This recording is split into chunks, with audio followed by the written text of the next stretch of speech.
everyone, this is Madman with a box here. Today we are doing an average gamer's guide to soloing the Pit of Heresy Dungeon. Let's begin. First of all, this is possible on all three characters.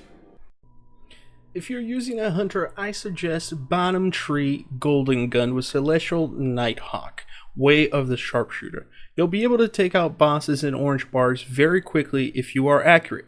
However, the trade-off is you'll be very exposed to all adds with one shot to use for supers. Another option for the hunter would be Top Tree Night Stalker, Way of the Trapper. With the ability to go invisible, you'll be able to get away from adds or quickly escape a difficult situation. I would also suggest the Assassin's Cowl Exotic Helmet here with this subclass. If you're on your Titan, I would suggest running Top Tree Code of the Protector with Helm of St. 14 Exotic Helmet. That should not only protect you, but put together with a sword, and you'll be pretty deadly to any boss or orange bars you pop this super on. However, I do believe that it is easier to do on the Warlock, so that's what I'll be running with today.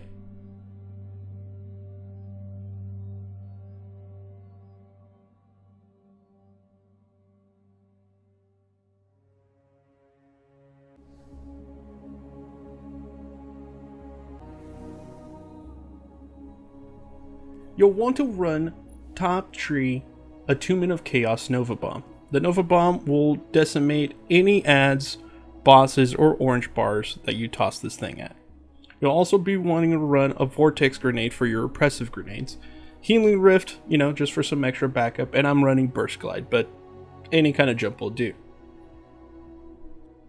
For the first encounter, you'll want to use a primary and secondary that complement distance and close range.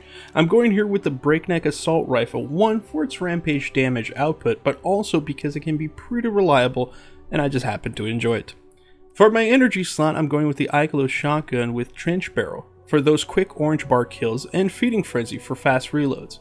And for the power slot, I'm using the Leviathan's Breath. With this weapon, I'll be able to take down ogres and yellow bar knights from a great distance.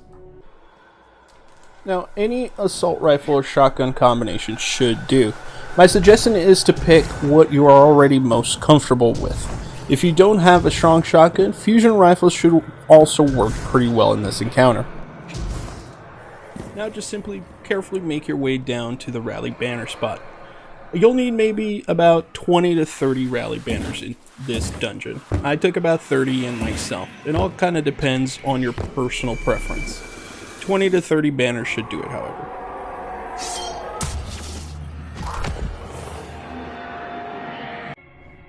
Now, once you've made your way down, the very first tower directly underneath you will be your first destination. After clearing the adds and orange bar knight, it will open the door to where you'll receive your tower symbols. You'll need to kill yellow bar knight in this room for a sword pickup. Check your symbols and get outside to scout where you'll need to go next.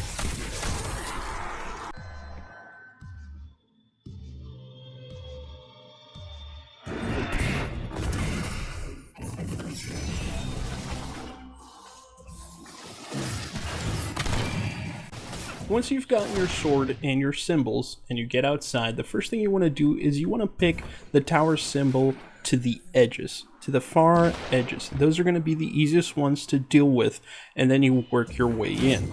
The reason you don't want to go for the ones directly in the middle is because they are surrounded by bridges, and each one of those bridges have a yellow bar knight and a yellow bar ogre.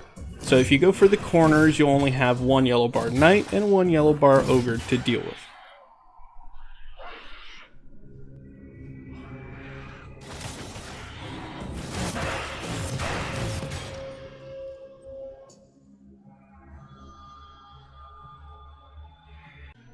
The first tower symbol boss I got was the Knight.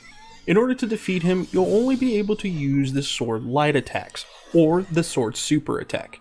With this boss, it's important to keep your distance. You'll see me floating around quite a bit here to avoid his attacks.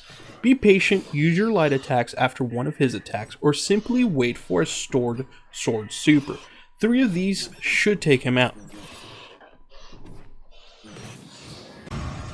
Alright, now we're done with the first boss. We'll continue on to the second. I'll probably speed up the footage in between these towers just so we can get to the bosses quicker.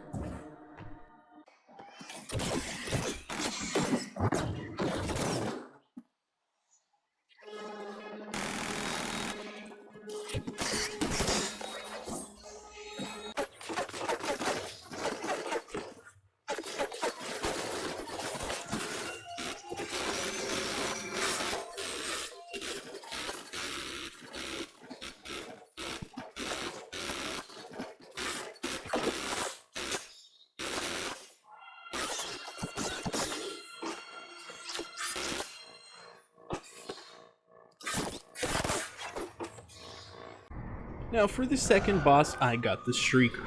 In order to take this boss down, you'll need to use the block on the sword. All you need to do is reflect the Shrieker shots back at him. Aim for the middle of the Shrieker for best results. There will also be 2 orange bar ogres in this room. You could take them out or ignore them. If you ignore them, they will make it difficult to aim at the Shrieker, but not impossible, as you can see here.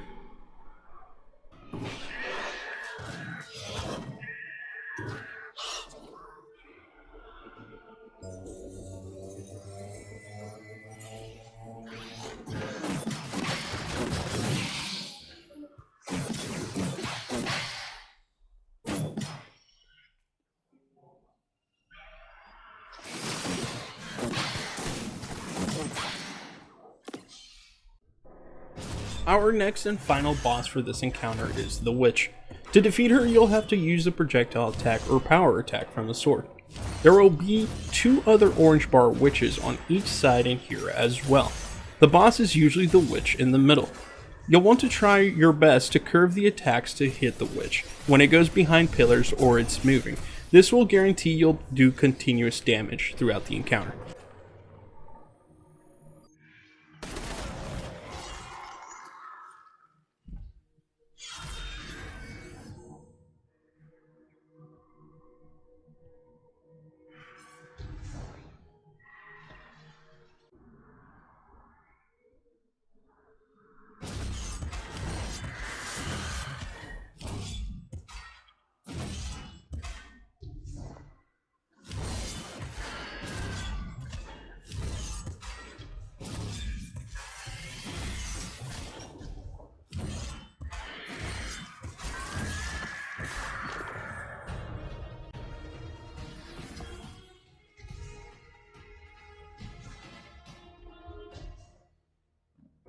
Now that you have defeated all the bosses in this encounter, make your way outside.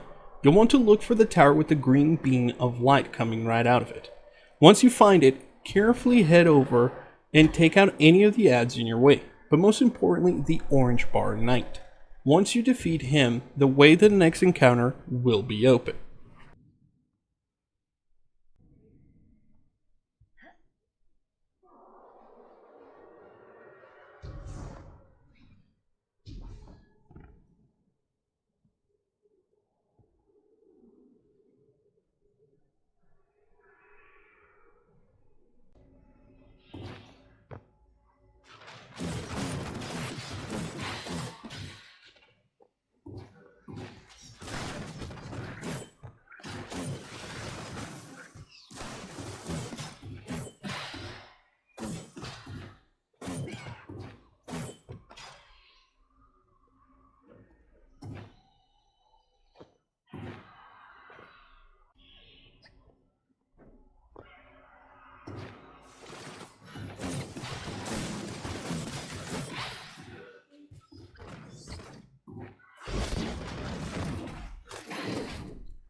The next encounter is the Tunnels of Despair, or the Ogre Room for short.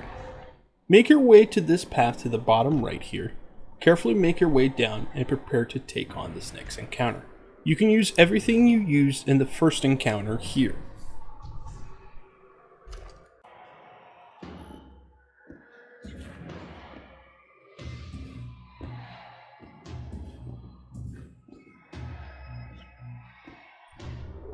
I will do my best to show you the path I take when completing this encounter. Here's the map for this encounter. The first tunnel you'll want to head into is tunnel number 3.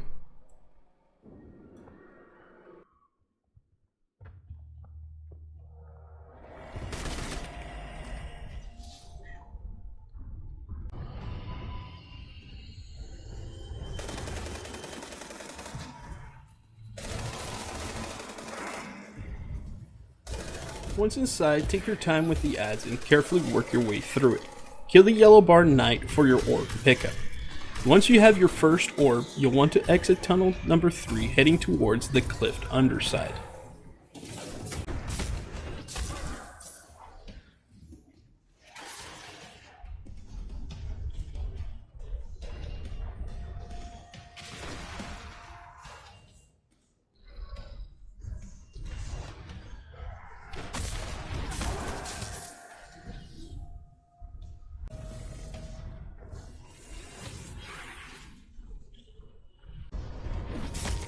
You'll go off this ledge here and drop onto the underside.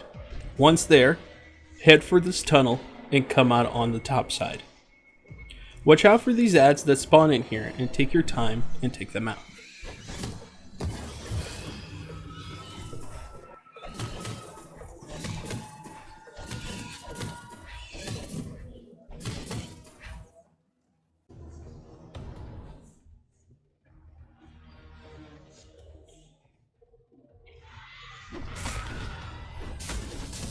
Once you are done with this, head to the opposite side of the tunnel.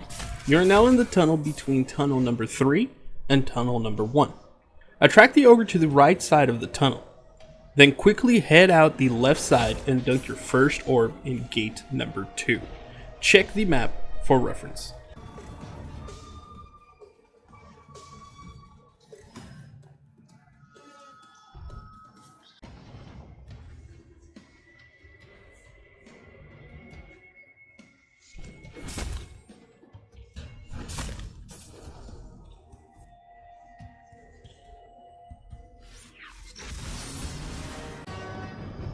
Come back into the tunnel you just came from. Repeat the same tactic as before. Attract the ogre to the right side, then go out the left tunnel.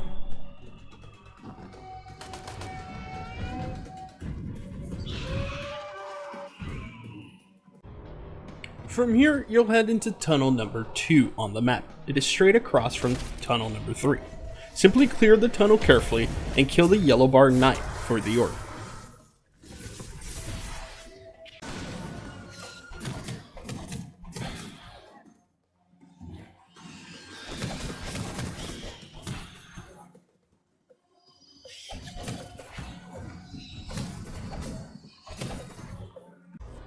Once you have the orb, head out to the other side of the tunnel. Make a left towards gate number 3, dunk your orb, and head back to tunnel number 2 where you just came from.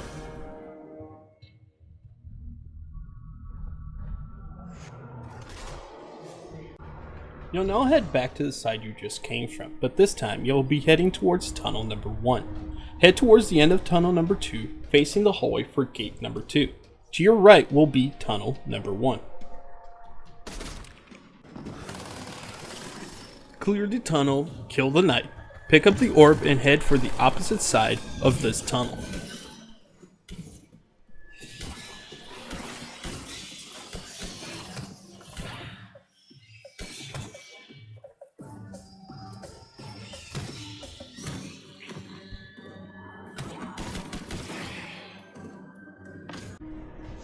Now this part can get tricky. You'll have to time this just right. Make a quick right and head down the hallway towards gate number 1. Avoid the ogre as best you can and dunk your orb. This encounter will be finished.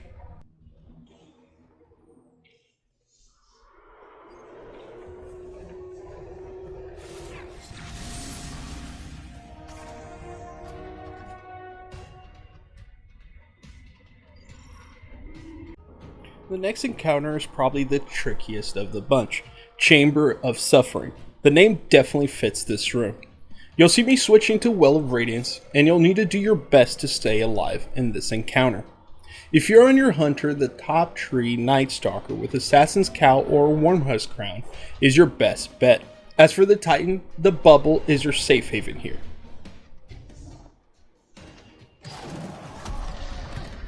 What you'll have to do is kill a yellow bar knight for an orb pickup. However, you can't stay off the plate in the middle of the room for too long. It will wipe you.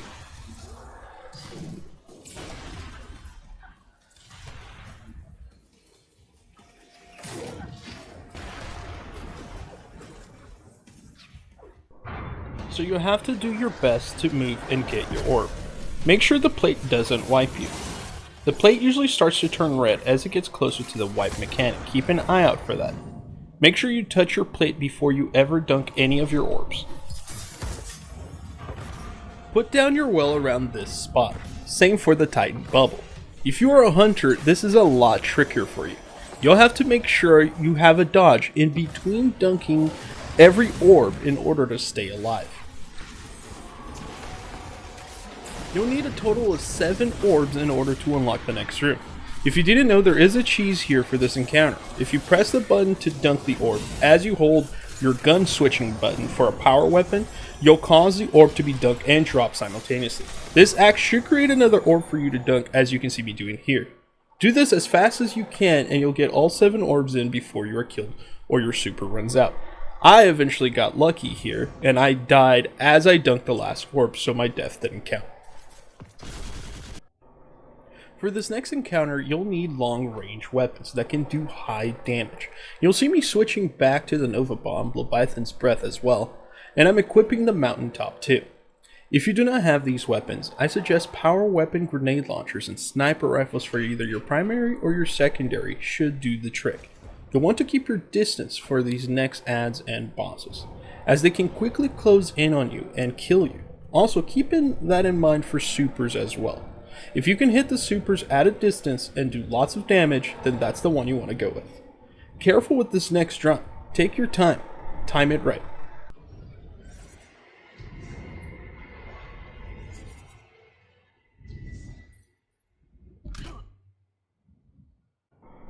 The next encounter is called the Harrow.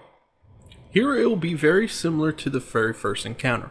You will get a set of 3 symbols. Find those symbols on the map and navigate your way through it. Here is the map for you to follow along. Once you find one of the towers that match a symbol you got, take out the adds and the yellow bar witch. Once you've taken out all 3, you'll be through to the final encounter. I'm going to speed up the footage to this encounter so you can follow along as best as possible, but also so we don't spend too much time. I spent a little too much time in this encounter.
For the final encounter, I kept the Nova Bomb and Mountaintop here. I did, however, switch to the Anarchy for highest possible damage. For the Titan, use a bubble here, and sword damage together with oppressive grenades should carry you to victory. As for the Hunter, you'll have the toughest job here. Celestial Nighthawk will guarantee you high damage output, but you'll be pretty open for everything else coming at you. Also, you won't be able to rely on the impressive grenades. Take your time here, Hunters. Zulmak, the Instrument of Torment, is one beefy boy. You'll need to do just below 2 million damage to defeat him. The final encounter requires a lot of patience. It can be frustrating wanting to get to the damage phase as quickly as possible, however, take your time here. I'll speed through the first and second damage phases to save time. I'll play through the third phase to show you step by step how I took on this encounter.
Here goes, the final and third phase. This encounter brings a little from each encounter. First, you'll need to kill Yellow Bard Knights for swords. You'll use the swords to kill bosses in each of the 3 towers surrounding you. Each boss will require you to use the sword just like you did in the first encounter. The Shrieker requires you to block with the sword. The Knight can only get hit by sword light attacks and sword supers. And the Witch can only be damaged by sword power attacks or sword projectile attacks.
Make sure that after you wipe all bosses, take some time to clear some ads.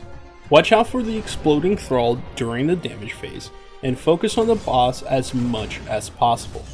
Once he dunks his sword into the ground, it means damage phase is ending, and it's time to leave the middle of the room, or he will wipe you.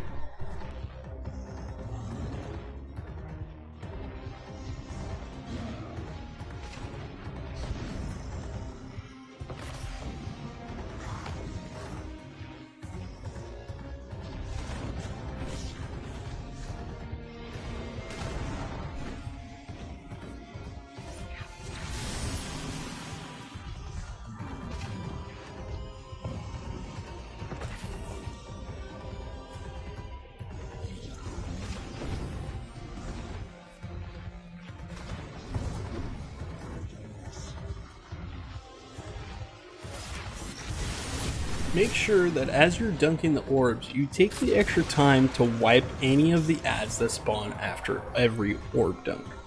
If you don't, there will be tons of ads right before you start damage phase, and that can get pretty hectic once you're trying to do damage to the boss.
For damage phase, use the oppressive grenade first, followed by your super.